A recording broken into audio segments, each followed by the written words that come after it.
Olá pessoal, essa videoaula faz referência à resolução de 5 exercícios sobre termoquímica parte 1, envolvendo equações termoquímicas e diagrama de energia. Vamos lá!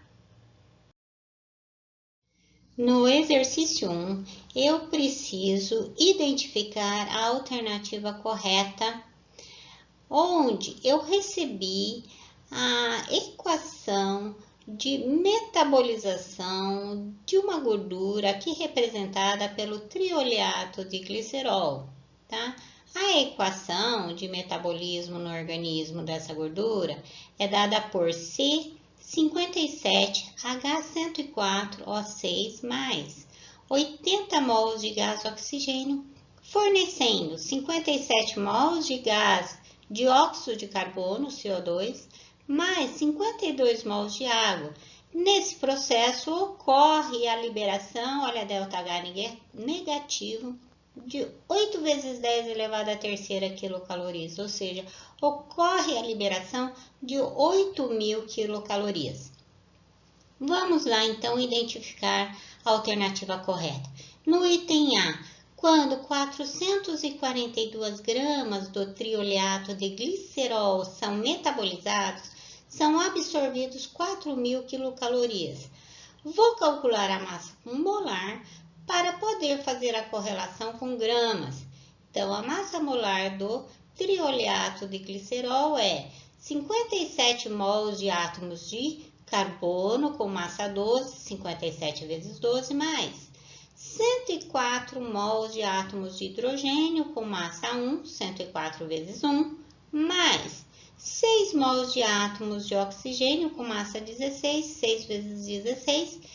Esse cálculo resulta, então, em 884 gramas por mol de trioleato.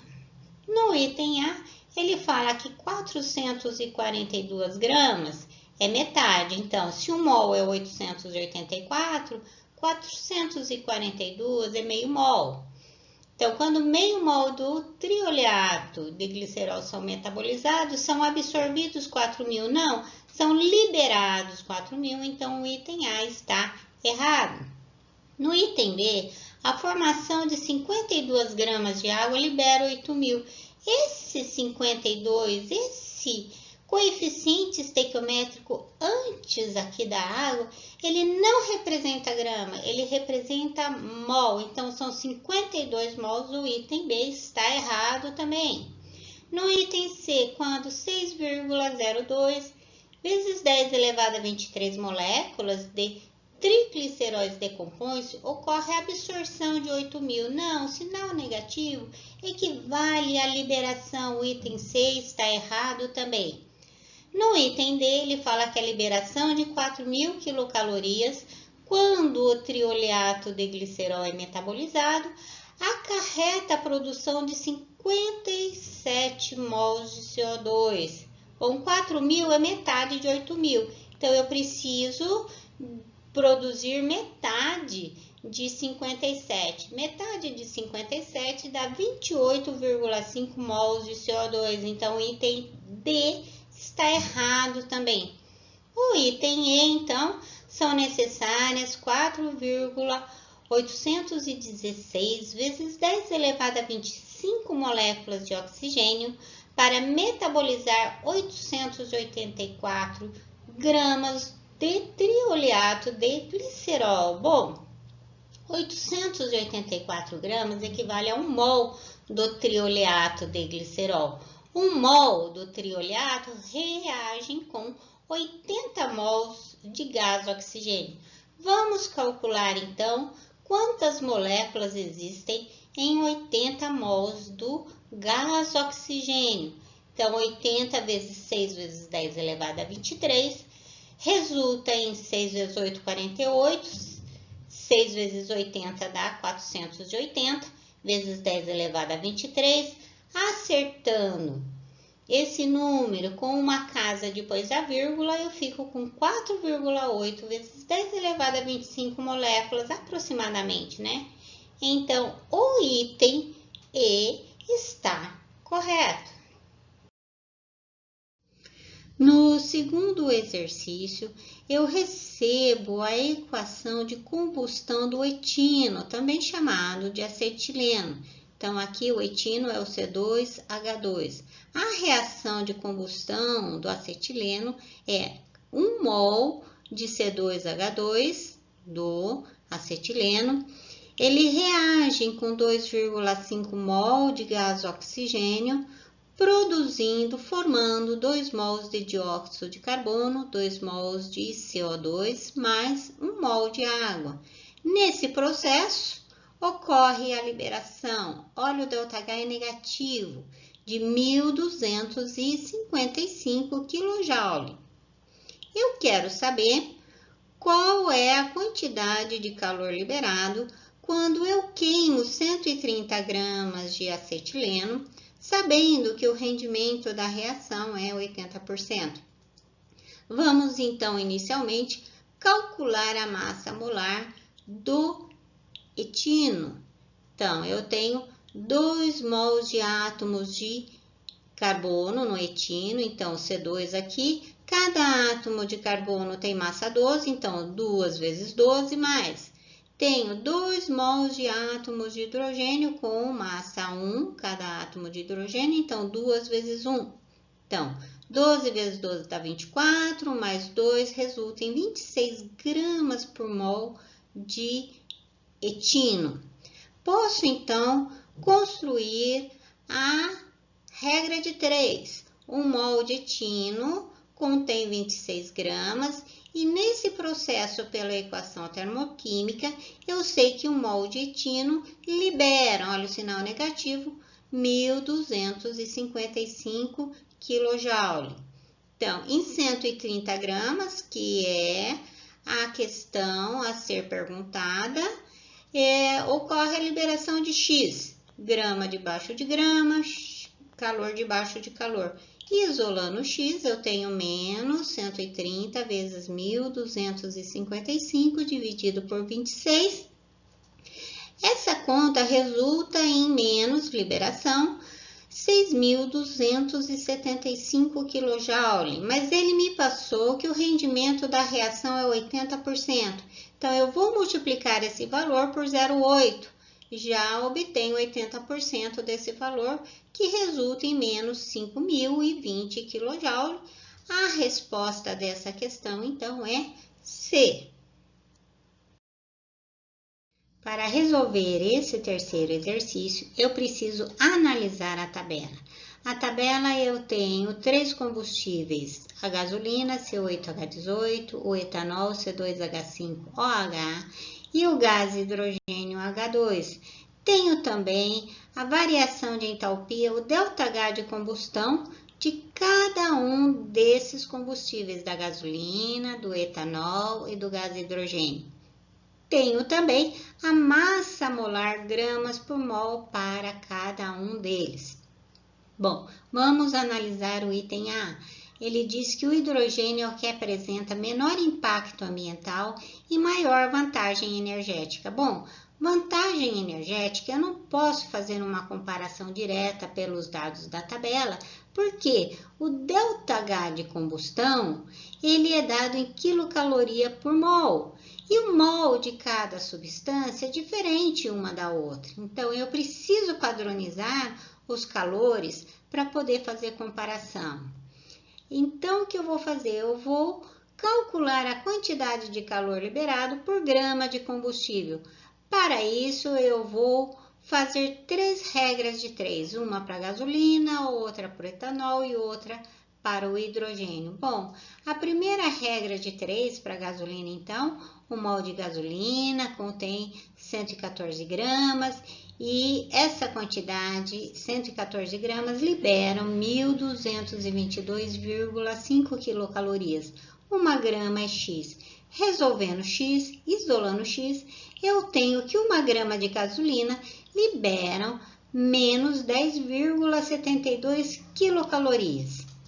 Agora, para o etanol, C2H5OH, 1 mol de etanol contém 46 gramas, liberam 326,7 quilocaloria, 1 grama é W, isolando W, eu tenho que 1 mol de etanol libera 7,10 quilocalorias.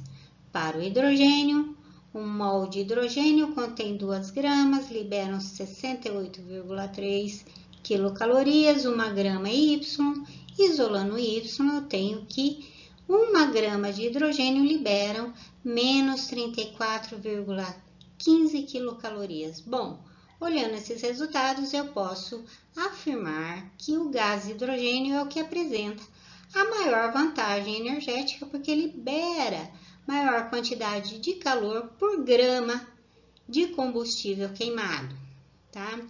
Agora, falar em impacto ambiental é falar em quantidades de CO2 liberado para o ambiente.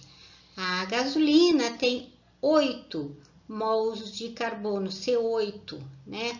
8 mols de carbono, então vai liberar 8 mols de CO2.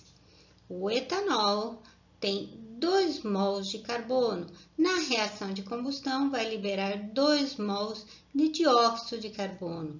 O hidrogênio não tem carbono na sua estrutura, então não libera gás carbônico. Então, o impacto ambiental para o gás hidrogênio é o menor, tá certo?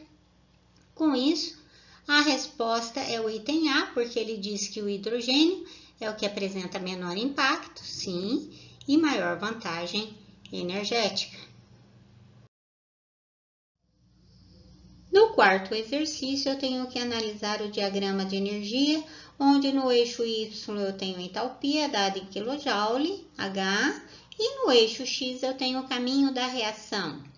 Tem o estado R aqui representado por carbono, grafite, mais 2 mols de gás hidrogênio, e tem um patamar chamado P, que é dos produtos, a setinha está indo para baixo, aonde eu tenho CH4, metano, 1 mol de metano, gás. No primeiro item, eu tenho que, por convenção, o estado R possui entalpia zero. Sim, é verdade. O estado R eu tenho substância simples, na sua forma mais estável, como é o caso do carbono grafite, mais 2 mols do gás hidrogênio, também é substância simples. Veremos então mais adiante que no estado padrão, a substância simples, na sua forma mais estável, possui entalpia zero, portanto o item 1 é verdadeiro. No item 2, o calor liberado é chamado calor de formação do metano. Sim, é verdade. Eu estou indo de R para P, a setinha está descendo e o metano CH4 está sendo formado a partir da substância simples no seu estado padrão. Estou formando apenas 1 mol de metano, então o item 2 está correto também. No item 3, a entalpia do metano vale 75 kJ por mol. Não, isso é falso. Aqui eu estou vendo que o valor é negativo e que a setinha está indo para baixo. Então, não vale mais 75, vale menos 75. Então, o item 4 é verdadeiro porque o estado P tem entalpia menos 75 kJ por mol. No quinto exercício, eu preciso calcular a variação de entalpia em kJ para a queima de 5 gramas do bioóleo até CO2 gasoso e água gasosa. Sabendo que eu tenho como informação o ΔH1, que é a queima do bioóleo até CO2 gás e água líquida, né? Eu quero até água gasosa, que é até água líquida. E tenho também como informação a água gasosa até a água líquida como ΔH2. O ΔH que eu quero calcular, ele na realidade é um trecho que está indo para baixo, então o valor é negativo. E esse trecho de ΔH é o ΔH1 menos o ΔH2. Eu tenho como resposta esse valor de ΔH, tá certo? Então, vamos lá. O ΔH da queima do bioóleo é ΔH1 menos o ΔH2. ΔH1 é menos 18,8 menos 2,4, menos com menos fica mais. Eu tenho o valor nesse trecho de menos 16,4 kJ por grama de bioóleo queimado. Mas no exercício eu quero queimar 5 gramas. Então, eu vou multiplicar esse valor de menos 16,4 por 5, que resulta em menos 82 kJ. Portanto, a resposta é C. Com isso, nós terminamos a resolução de 5 exercícios de termoquímica, parte 1, envolvendo equações termoquímicas e diagrama de energia. Agradeço a participação de todos. Até!